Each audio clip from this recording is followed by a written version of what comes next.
Hi guys! Welcome back again to my YouTube channel. So kaka-out lang namin para si Marvin sa work. Ay hindi pala ako, kanina pa ako. Tapos si Marvin late dumating. Tapos ni-meet ko si Kuya Toby, asawa ni Ate Claire. Bit-bit na namin yung mga egg pie. Magde-deliver kami. Si Bebe mo, sasabihin na naman nila, napakasungit mo. Hindi po siya masungit. Mukha lang siyang masungit pero mabait po yan. Ano yan? Mas mga trabaho. Sabi nga, may nag-comment, sweet ka daw pala. Hindi lang daw halata sa itsura mo. Yung trabaho ko. Okay ka. Mukha lang yan, seryoso yan lagi. Pag makikita niyo yan, laging ganyan ang itsura. Ganyan ang itsura, pero kala mo kung ano, abnoy yan, abnoy. Mongoloid yan. Mongoloid din yan. Tahimik kasi yan si John Marvin. Ako lang yung madaldal, guys. Pero pag hindi niya ako kasama, nagtatrabaho siya, maingay daw siya. Totoo ba? Nagbago na kasi siya. Maano na siya, mahilig na siya makipag-usap-usap. Kanino ka natuto makipag-usap-usap? Hindi yan umimik dati, guys. Nung bago pa lang kami, naku. Tapos, ang mga kwento sa amin nung mga dating nang nakatrabaho sa barko, tahimik lang daw to si Marvin, lagi nasa kabina. Ayaw sila kausap eh. Ganun lang naman yun. Hindi siya mahilig makipag-chika-chikahan. Tapos syempre, yung misis niya, girlfriend pa lang niya ako, lagi kami magkausap. Yung tipong tutulog na lang kami ngayon, kinakausap ko pa rin si Marvin. Isang gabi, hindi pa lang. Ilan na ba yun? Gabi ata yun. Ano isang gabi? Nagkipagkwentuhan pa ako. Gusto daw niya matulog kasi antok na antok pa daw siya. Ay, ang dami ko pang ikwento. Bebe, huwag ka na matulog. Tapos tinalikodan niya ako. Sabi ko, hug mo ko. Sabi niya, ay, ayako, ang ingay-ingay mo. Sabi niya gano'n. Ay, dali na, hug mo na ako. Hindi na ako mag-iingay. Tapos yun, hinag niya na ako. Hindi na ako nag-ingay. At baka talikuran na naman tayo. Mukha ko inosente dyan. Innocent ang ewan. Mukha ka na naman 40 years old. Okay lang. Tagal naman balbas mo. Wow, mukha ka na ulit 30. Maka 19 ko lang last year. Pwede pa lang dyan lang. 19? 19 pa lang ako. Ano tabi? Guys, nandito na kami sa may Phillips Square. Bit-bit na lang namin tong tatlong egg pie. Nabigay na namin kila Tita Nancy yung dalawa. Tapos kami dito naman kami sa Filipino event. Sisilip kami sa gusto namin pumunta doon sa Korean Festival. Kaso malayo eh, North York ata yun eh.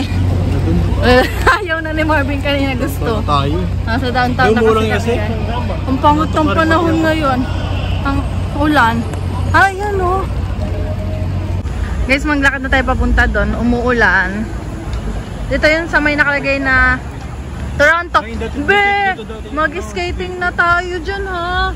So winter. Yung pre, nung birthday ko. FB Foods ulit. Be, hanapin natin yung yung may pre-taste. Pre-taste na naman. Kusina Secreto. Tapos to'y Lakay Kusina. Fish. Ano yun? Fish cake yun Korean. Magkano? Anong bibili natin? Bibili tayo? Yay! Ang saymada. Gawa na lang ako. Fishball. Gagawa akong fishball, bebe, ha? Ayan, guys. Sayang naman umulan. Bango, Ano yun? Maghahalo-halo ka. Lamig. Goldilocks. Chef Kokoy. Saan nga may event? Ay, doon. Nandito daw sila Martin. Martin Ha? Guys, so uwi na kami kasi wala masyadong tao kasi maulan. Wala masyado. Kahit ikot kami dyan, wala. Ang ulan. Ito pa sila event lang. Tingnan nyo guys, ang ganda. Para tayo nasa UK. Ano yan guys? Ang tawag? City Hall ng Toronto daw. Ayan, City Hall ng Toronto. Laki, grabe. Balik ulit natin yung payong, guys. Tignan mo yung mga tao, mga nasa tabi kasi nga maulan. Sayang yung event. Sayang sila. Pero tumigil ba? Madilim pa eh. Uwi na kami, guys. Antok na si Marvin kasi nga alas 4 pa yung ano ni Marvin. 2:30 gising. Gising ka? Nag-alarm ka? 2:30? Hindi ako nagising ah. Buti na. Pinatay mo agad. Bali kanina pagpasok ko, guys, ang dinala kong ulam ay yung minahalang. Ininit. Dinakdakan. Sarap na lang dinakdakan ko, guys. Masarap na nga yun, prito pa lang eh. Paano pa kapag ihaw. Masarap ng ihaw na lasa na ano eh. Pwede natin siguro ano, air fryer. Parang prito rin yun eh. Wala ihaw talaga. Wala kasi kaming ihawan, guys. Tapos ayun. Hindi yun. Sa likod. Oh. Tapos ayun na nga, guys.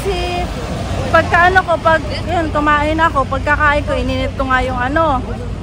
Hindi na ako hindi ako nagkain sa ano. Hindi mo makakalala. Bakit? Baka sa trabaho mo ba? Wala pa lang. Ilan na, guys? Ay, okay na yan. Ambon-ambon na lang. Pwede na yan. Ayan, guys, ang City Hall. Ang ganda. Lingon ka dito, lingon. Tumingin ka, bebe. Picture lang kita dyan. Send ko kay Mama Aida. No? Ako ang nanay ni Marvin eh. Sasabihin ko lagi, bebe, picture lang kita dito. Picture lang ka dito. Ngumiti ka, ngumiti ka. Ang buhat ni Marvin nilagyan ng takip kasi baka mabasa. Ayun, guys, pagkakain ko kanina, ano na, ang tawag doon? Ininit ko yung ano ko, yung minahalang ko, tapos kumain na ako. After nun, trabaho na ulit. Tapos pagkatapos nun, naggayak na ako pa uwi. Tapos, kachat ko si Ate Claire kasi si Kuya Toby nga makipagkita sa akin. Dadalhin yung ano, may work si ate. Kasama si TJ. Ang cute-cute talaga ng anak ni Ate Claire. Tapos sabi niya, hindi pa daw niya ako namimit. Ilang beses niya ako na-meet na eh. Sabi ko, I'm with Ate Gray, kay Ate Margie. Sabi niya, di daw niya maalala ko tong batang ito eh. Tapos yun, si Marvin, ang tagal lumabas. Ang alam ko 12 ang tapos ng work. Yung pala alauna. Tapos yun sila Kuya Toby, hindi muna umalis. Sinintay muna namin si Marvin. Tapos nakipagkwentuhan. Si Kuya, siya sa factory. Skilled yung trabaho niya. Pero PR na sila. Machine operator eh.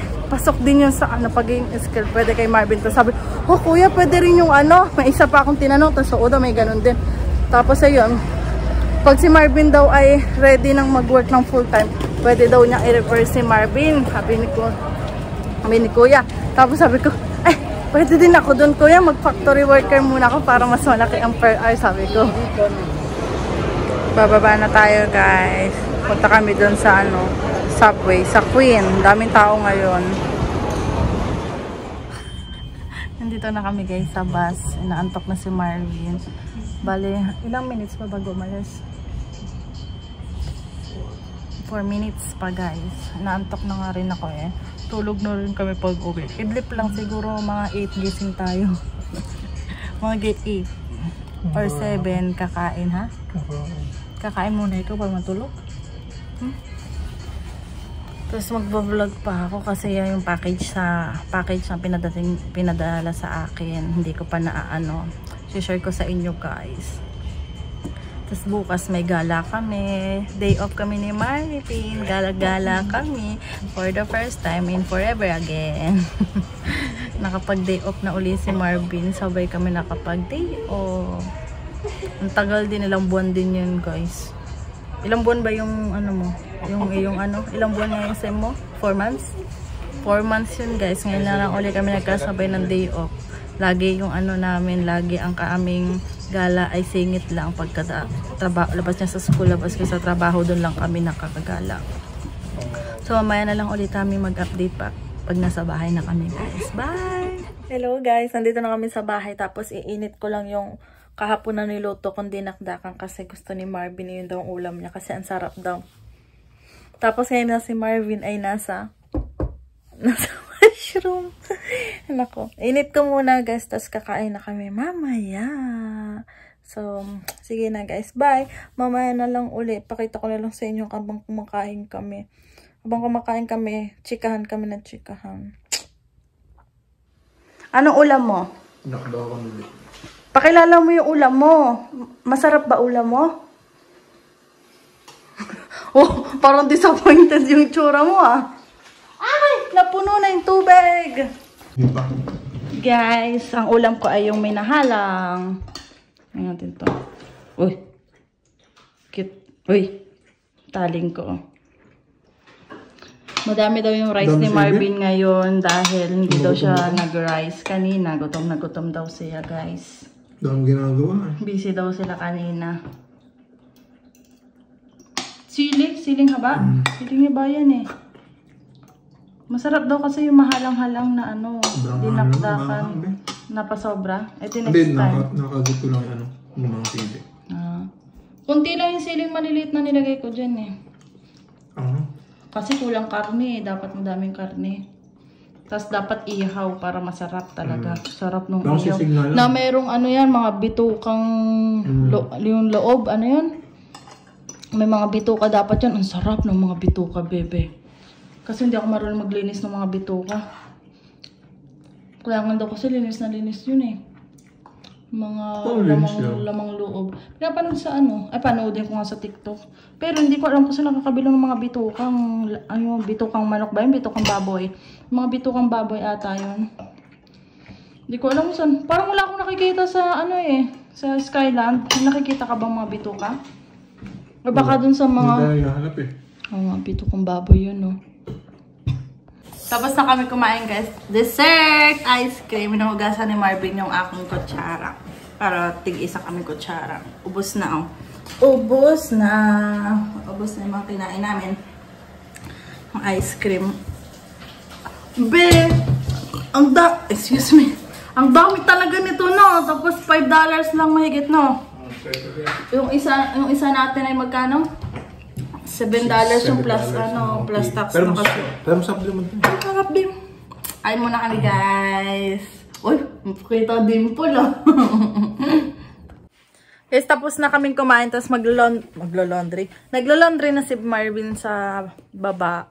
Tapos si Marvin na rin ang naghugas ng pinagkainan namin. Ako, magtitiklop naman ako dito kasi ito yung mga ni-laundry kahapon, Friday kahapon, diba? Nag-laundry si Marvin ng gabi pag uwi namin. Aray. Kaya ako magtitiklop. Diba? Tulungan dapat lagi talaga. Tapos guys, wag nyong, kasi ang mga advice talaga sa amin dun sa mga trabaho ko, naging trabaho ko, wag nyong pag-aawayan mag-asawa ang pera. Kasi pag pera ng pinag-awayan, iba na daw lagi ang mangyayari. Nasisira ang mga mag-asawa dahil daw sa pera. Sabi ko, buti hindi kami gano'n ni Marvin. So, bebe, magtiklop na tayo. Ito, lalaban na rin to. Lalaban na rin ito, guys. Tatanggalin na rin natin. Kailangan na ito malabhan. Tanggalin muna sa mukha mo yan. Hirap magtanggal niyan. Tanggalin ko daw kasi lakay-lakay na. Ito. Si Marvin, naka 5 guys, pabaliw. Yeah.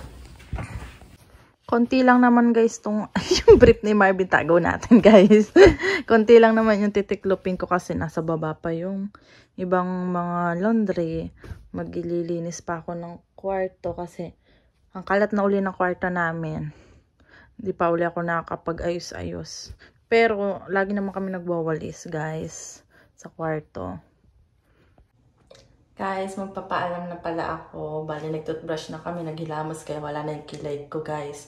Si Marvin nandun natulog na kumakayat na yung laway. Laway niya. Bali, nakipag-video ko kasi ako kay la mama, kay tita, tas kay lola, yung nasa summer. Kinamusta ko si lola. Kasi, yung cellphone na isa na hindi na ginagamit nila mama, pinadala sa summer, kay lola, para si Lola may phone na ginagamit. So, nakakapag-video call kami. Tuwan-tawa kami kasi si Lola nga nakakapag-video call na. Pero yun pa lang yung alam niya. Chat, hindi pa siya marunong. Tapos, post din ng mga picture, hindi pa rin. Ano lang talaga siya. Pagtawag lang talaga sa video call. Hala, tumatawa na talaga ako. Kasi ang lakas ko na naman kumain. Pero alam, ano na lang uli kami ng Marvin. Bawi na lang uli kami pagda-diet. Taba ako sa ganito. Si Marvin nananawa din. Sabi niya, tigil-tigilan ko na daw yung pagluluto ko ng mga yung mga ulam na masasarap daw talaga daw siya. Hindi niya mapigil ang hindi kakain ng kanin kapag yung mga niluluto ko daw talaga, panglutong bahay pa talaga, guys. So, yun lang, guys. Don't forget to like and subscribe to my YouTube channel. Bye! Tulog na kami kasi may pupuntahan kami bukas. So, bye!